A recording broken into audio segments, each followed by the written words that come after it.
ओम शांति। 23 सितंबर 2025 के ईश्वरीय महावाक्य। पहले सुनते हैं मुरली के मुख्य पॉइंट्स। बाबा ने कहा, बच्चे, तुम्हें स्वर्ग का मालिक बनाने वाला बाप कितना साधारण है, जरा भी अहंकार नहीं। ऐसे बिलवेड बाप के ऊपर जीते जी न्योछावर हो जाना चाहिए। अब तुम्हें दैवी गुण धारण करने हैं। जितना हो सके प्रेम से काम लो, हाथ नहीं चलाना। जरूरत हो तो युक्ति से आंख दिखाओ। फिर बाबा ने कहा, माया भी बड़ी जबरदस्त है। कोई पूछते हैं खान पान की तकलीफ होती है। बाबा ने कहा, हर बात में योग बल से काम लो। तुम योग बल से सृष्टि को पावन बनाते हो, तो क्या योग बल से खाना शुद्ध नहीं हो सकता है? बाप आया है फिर से स्वर्ग की बादशाही देने। इनको रिफ्यूज नहीं करना। अगर विश्व की बादशाही रिफ्यूज की तो फिर रिफ्यूज अर्थात किचड़े के डिब्बे में जाकर पड़ेंगे। और लास्ट में बाबा ने कहा, सिवाय योग बल के कोई भी कर्मेंद्रिय को वश नहीं कर सकते। योग बल की ही सारी करामात है। भल कहाँ भी जाओ, मुख्य बात बाप को जरूर याद करो। भूले चूके भी ऐसे बाप को नहीं भूलना। और अब सुनते हैं महावाक्यों को विस्तार से। मुरली का सार। मीठे बच्चे, हर बात में योग बल से काम लो। बाप से कुछ भी पूछने की बात नहीं है। तुम ईश्वरीय संतान हो, इसलिए कोई भी आसुरी काम ना करो। प्रश्न, तुम्हारे इस योग बल की करामात क्या है? उत्तर, यही योग बल है जिससे तुम्हारी सब कर्मेंद्रियां वश हो जाती हैं। योग बल के सिवाय तुम पावन बन नहीं सकते। योग बल से ही सारी सृष्टि पावन बनती है। इसलिए पावन बनने के लिए व भोजन को शुद्ध बनाने के लिए याद की यात्रा में रहो। युक्ति से चलो, नम्रता से व्यवहार करो। ओम शांति। रूहानी बाप रूहानी बच्चों को समझाते हैं, दुनिया में किसको मालूम नहीं है कि रूहानी बाप आकर स्वर्ग की व नई दुनिया की स्थापना कैसे करते हैं। कोई भी नहीं जानते हैं। तुम बाप से कोई भी प्रकार की मांगनी नहीं कर सकते हो। बाप सब कुछ समझाते हैं, कुछ भी पूछने की दरकार नहीं रहती। सब कुछ आप ही समझाते रहते हैं। बाप कहते हैं, मुझे कल्प कल्प इस भारत खंड में आकर क्या करना है सो मैं जानता हूँ, तुम नहीं जानते हो। रोज रोज समझाते रहते हैं। कोई भल एक अक्षर भी ना पूछे तो भी सब कुछ समझाते रहते हैं। कभी पूछते हैं खान पान की तकलीफ होती है। अब यह तो समझ की बात है।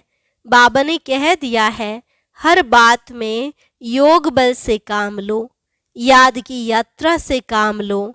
और कहाँ भी जाओ तो मुख्य बात बाप को जरूर याद करना है और कोई भी आसुरी काम नहीं करना है। हम ईश्वरीय संतान हैं, वह है सबका बाप। सबके लिए शिक्षा यह एक ही देंगे। बाप शिक्षा देते हैं, बच्चे स्वर्ग का मालिक बनना है। राजाई में भी पोजीशन तो होती है ना। हर एक के पुरुषार्थ अनुसार मर्तबा होता है। पुरुषार्थ बच्चों को करना है और प्रारब्ध भी बच्चों को पानी है।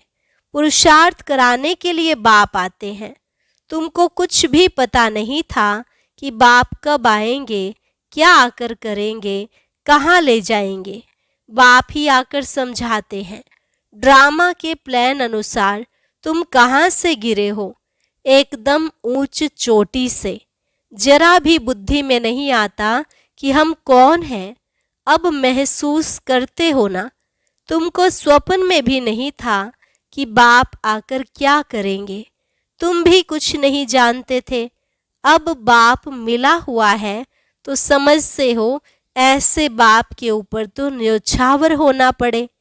जैसे पतिव्रता स्त्री होती है तो पति पर कितना न्योछावर जाती है। चिता पर चढ़ने में भी डर नहीं होता है। कितनी बहादुर होती है, आगे चिता पर बहुत चढ़ती थी।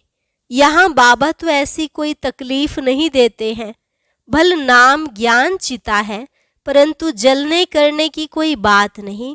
बाप बिल्कुल ऐसे समझाते हैं जैसे मक्खन से बाल। बच्चे समझते हैं बरोबर जन्म जन्मांतर का सिर पर बोझा है। कोई एक अजामिल नहीं, हर एक मनुष्य एक दो से जास्ती अजामिल है। मनुष्यों को क्या पता पास्ट जन्म में क्या क्या किया है। अभी तुम समझते हो पाप ही किए हैं। वास्तव में पुण्य आत्मा एक भी नहीं है, सब हैं पाप आत्माएं। पुण्य करें तो पुण्य आत्मा बन जाएं। पुण्य आत्माएं होती हैं सतयुग में। कोई ने हॉस्पिटल आदि बनाई सो क्या हुआ, सीढ़ी उतरने से थोड़े ही बच जाएगा। चढ़ती कला तो नहीं होती है ना, गिरते ही जाते हैं। यह बाप तो ऐसा बिलवेड है जिस पर कहते हैं जीते जी न्योछावर जाएं, क्योंकि पतियों का पति बापों का बाप सबसे ऊंचे है। बच्चों को अभी बाप जगा रहे हैं। ऐसा बाबा जो स्वर्ग का मालिक बनाते हैं कितना साधारण है। शुरू में बच्चियां जब बीमार पड़ती थी तो बाबा खुद उन्हों की सेवा करते थे। अहंकार कुछ भी नहीं। बाप दादा ऊंचते ऊंच है। कहते हैं जैसे कर्म मैं इनसे कराऊंगा या करूंगा, दोनों जैसे एक हो जाते हैं। पता थोड़े ही पड़ता है बाप क्या करते हैं, दादा क्या करते हैं। कर्म अकर्म विकर्म की गति बाप ही बैठकर समझाते हैं। बाप बहुत ऊंच है। माया का भी कितना प्रभाव है। ईश्वर बाप कहते हैं ऐसा मत करो, तो भी नहीं मानते हैं। भगवान कहते हैं मीठे बच्चे यह काम नहीं करना, फिर भी उल्टा काम कर देते हैं। उल्टे काम के लिए ही मना करेंगे ना। लेकिन माया भी बड़ी जबरदस्त है। भूले चूके भी बाप को नहीं भूलना है। कुछ भी करें, मारे अथवा कूटे, ऐसा कुछ बाप करते नहीं है, परंतु यह एक्सट्रीम में कहा जाता है। गीत भी है, तुम्हारे दर को कभी नहीं छोड़ेंगे। चाहे कुछ भी कहो, बाहर में रखा ही क्या है। बुद्धि भी कहती है जाएंगे कहाँ। बाप बादशाही देते हैं, फिर थोड़े ही कभी मिलती है। ऐसे थोड़े ही है दूसरे जन्म में कुछ मिल सकता है, नहीं। यह पारलौकिक बाप है जो बेहद सुख धाम का तुमको मालिक बनाते हैं। बच्चों को दैवी गुण भी धारण करने हैं, सो भी बाप राय देते हैं। अपना पुलिस आदि का काम भी करो, नहीं तो डिसमिस कर देंगे। अपना काम तो करना ही है, आंख दिखानी पड़ती है। जितना हो सके प्रेम से काम लो, नहीं तो युक्ति से आंख दिखाओ। हाथ नहीं चलाना है। बाबा के कितने ढेर बच्चे हैं, बाबा को भी बच्चों का ओना ख्याल रहता है ना। मूल बात है पवित्र रहना। जन्म जन्मांतर तुमने पुकारा है ना, हे पतित पावन आकर हमको पावन बनाओ, परंतु अर्थ कुछ भी नहीं समझते। बुलाते हैं तो जरूर पतित हैं, नहीं तो बुलाने की दरकार नहीं, पूजा की भी दरकार नहीं। बाप समझाते हैं तुम अबलाओं पर कितने अत्याचार होते हैं, सहन करना ही है। युक्तियां भी बतलाते रहते हैं, बहुत नम्रता से चलो। बोलो आप तो भगवान हो, फिर यह क्या मांगते हो। हथियाला बांधते समय कहते हैं मैं तुम्हारा पति ईश्वर गुरु सब कुछ हूँ। अब मैं पवित्र रहना चाहती हूँ तो तुम रोकते क्यों हो। भगवान को तो पतित पावन कहा जाता है ना, आप ही पावन बनाने वाले बन जाओ। ऐसे प्यार से नम्रता से बात करनी चाहिए। क्रोध करे तो फूलों की वर्षा करो। मारते हैं फिर अफसोस भी करते हैं। जैसे शराब पीते हैं तो बड़ा नशा चढ़ जाता है, अपने को बादशाह समझते हैं।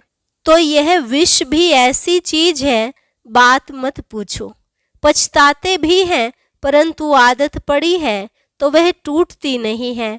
एक दो बार विकार में गया, बस नशा चढ़ा, फिर गिरते रहेंगे। जैसे नशे की चीजें खुशी में लाती हैं, विकार भी ऐसे हैं। यहाँ फिर बड़ी मेहनत है।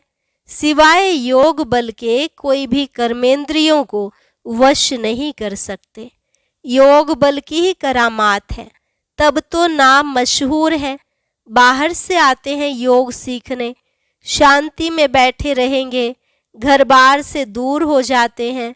वह तो है आधा कल्प के लिए आर्टिफिशियल शांति। किसको सच्ची शांति का मालूम ही नहीं। बाप कहते हैं, बच्चे तुम्हारा स्वधर्म ही है शांत। इस शरीर से तुम कर्म करते हो। जब तक शरीर धारण न करे तब तक आत्मा शांत रहती है। फिर कहाँ न कहाँ जाकर प्रवेश करती है। यहाँ तो फिर कोई कोई सूक्ष्म शरीर से धक्के खाती रहती है। वह छाया के शरीर होते हैं, कोई दुख देने वाले होते हैं, कोई अच्छे होते हैं। यहाँ भी कोई भले मनुष्य होते हैं जो किसको दुख नहीं देते हैं, कोई तो बहुत दुख देते हैं। कोई जैसे साधु महात्मा होते हैं। बाप समझाते हैं, मीठे मीठे सिकिलधे बच्चों, तुम 5000 वर्ष के बाद फिर से आकर मिले हो। क्या लेने लिए? बाप ने बताया है तुमको क्या मिलने का है। बाबा आपसे क्या मिलना है, यह तो प्रश्न ही नहीं। आप तो हो ही हेवनली गॉड फादर, नई दुनिया के रचयिता, तो जरूर आपसे बादशाही ही मिलेगी। बाप कहते हैं, थोड़ा भी कुछ समझ कर जाते हैं तो स्वर्ग में जरूर आ जाएंगे। हम स्वर्ग की स्थापना करने आए हैं। बड़े से बड़ा आसामी है भगवान और प्रजापिता ब्रह्मा। तुम जानते हो विष्णु कौन है, और कोई को भी पता नहीं है। तुम तो कहेंगे हम इनके घराने के हैं। यह लक्ष्मी नारायण तो सतयुग में राज्य करते हैं। यह चक्र आदि वास्तव में विष्णु को थोड़े ही हैं। यह अलंकार हम ब्राह्मणों के हैं। अभी यह नॉलेज है, सतयुग में थोड़े ही यह समझाएंगे। ऐसी बातें बताने की कोई में ताकत नहीं है। तुम इस 84 के चक्र को जानते हो, इनका अर्थ कोई समझ ना सके। बच्चों को बाप ने समझाया है, बच्चे समझ गए हैं। हमको तो यह अलंकार शोभते नहीं। हम अभी शिक्षा पा रहे हैं, पुरुषार्थ कर रहे हैं, फिर ऐसे बन जाएंगे। स्वदर्शन चक्र फिराते फिराते हम देवता बन जाएंगे। स्वदर्शन चक्र अर्थात रचयिता और रचना के आदि मध्य अंत को जानना है। सारी दुनिया में कोई भी यह समझा नहीं सकते कि यह सृष्टि का चक्र कैसे फिरता है। बाप कितना सहज कर समझाते हैं। इस चक्र की आयु इतनी बड़ी तो हो नहीं सकती। मनुष्य सृष्टि का ही समाचार सुनाया जाता है कि इतने मनुष्य हैं। ऐसे थोड़े ही बताया जाता है कि कछुए कितने हैं, मछलियां आदि कितनी हैं। मनुष्यों की ही बात है। तुमसे भी प्रश्न पूछते हैं, बाप सब कुछ बतलाते रहते हैं, सिर्फ उस पर पूरा ध्यान देना है। बाबा ने समझाया है, योग बल से तुम सृष्टि को पावन बनाते हो, तो क्या योग बल से खाना शुद्ध नहीं हो सकता है? अच्छा, तुम तो ऐसे बने हो, फिर कोई को आप समान बनाते हो। अभी तुम बच्चे समझते हो कि बाप आया है स्वर्ग की बादशाही फिर से देने, तो इनको रिफ्यूज नहीं करना है। विश्व की बादशाही रिफ्यूज की तो खत्म, फिर रिफ्यूज किचड़े के डिब्बे में जाकर पड़ेंगे। यह सारी दुनिया है किचड़ा, तो इनको रिफ्यूज ही कहेंगे। दुनिया का हाल देखो क्या है। तुम तो जानते हो हम विश्व के मालिक बनते हैं। यह किसको पता नहीं है कि सतयुग में एक ही राज्य था। मानेंगे नहीं। अपना घमंड रहता है तो फिर जरा भी सुनते नहीं। कह देते यह सब आपकी कल्पना है। कल्पना से ही ये शरीर आदि बना हुआ है। अर्थ कुछ नहीं समझते, बस यह ईश्वर की कल्पना है। ईश्वर जो चाहे सो बनते हैं, उनका यह खेल है। ऐसी बातें करते हैं, बात मत पूछो। अभी तुम बच्चे जानते हो बाबा आया हुआ है। बूढ़िया भी कहती हैं बाबा हर 5000 वर्ष के बाद हम आपसे स्वर्ग का वर्षा लेते हैं। हम अभी आए हैं स्वर्ग की राजाई लेने। तुम जानते हो कि सभी एक्टर्स का अपना पार्ट है, एक का पार्ट न मिले दूसरे से। तुम फिर इसी ही नाम रूप में आकर इसी समय बाप से वर्षा लेने का पुरुषार्थ करेंगे। कितनी अथाह कमाई है। भल बाबा कहते हैं थोड़ा भी सुना है तो स्वर्ग में आ जाएंगे, परंतु हर एक मनुष्य पुरुषार्थ तो ऊंच बनने का ही करते हैं ना। तो पुरुषार्थ है फर्स्ट। अच्छा, मीठे मीठे सिकिलधे बच्चों प्रति माता पिता बाप दादा का याद प्यार और गुड मॉर्निंग। रूहानी बाप की रूहानी बच्चों को नमस्ते। रूहानी बच्चों की रूहानी बाप दादा को नमस्ते नमस्ते, गुड मॉर्निंग। शुक्रिया बाबा, शुक्रिया। धारणा के लिए मुख्य सार। पहली पॉइंट, जैसे बाबा बच्चों की सेवा करते हैं, कोई अहंकार नहीं, ऐसे फॉलो करना है। बाप की श्रीमत पर चलकर विश्व की बादशाही लेनी है, रिफ्यूज नहीं करनी है। बापों का बाप, पतियों का पति, जो सबसे ऊंच है, बिलवेड है, उस पर जीते जी न्योछावर जाना है। ज्ञान चिता पर बैठना है। कभी भूले चुके भी बाप को भूल उल्टा काम नहीं करना है। वरदान, खुशियों के अखुट खजाने से भरपूर सदा बेफिक्र बादशाह भव।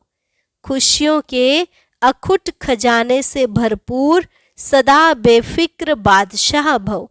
खुशियों के सागर द्वारा रोज खुशी का अखुट खजाना मिलता है, इसलिए किसी भी परिस्थिति में खुशी गायब नहीं हो सकती। किसी भी बात का फिक्र हो नहीं सकता। ऐसे नहीं प्रॉपर्टी का क्या होगा, परिवार का क्या होगा, परिवर्तन ही होगा ना। पुरानी दुनिया में कितना भी श्रेष्ठ हो, लेकिन सब पुराना ही है, इसलिए बेफिक्र बन गए। जो होगा अच्छा होगा। ब्राह्मणों के लिए सब अच्छा है, कुछ भी बुरा नहीं। आपके पास यह ऐसी बादशाही है जिसे कोई भी छीन नहीं सकता। स्लोगन, इस संसार को एक अलौकिक खेल और परिस्थितियों को खिलौना मानकर चलो तो कभी निराश नहीं होंगे। इस संसार को एक अलौकिक खेल और परिस्थितियों को खिलौना मानकर चलो तो कभी निराश नहीं होंगे। अव्यक्त इशारा, अब लग्न की अग्नि को प्रज्वलित कर योग को ज्वाला रूप बनाओ।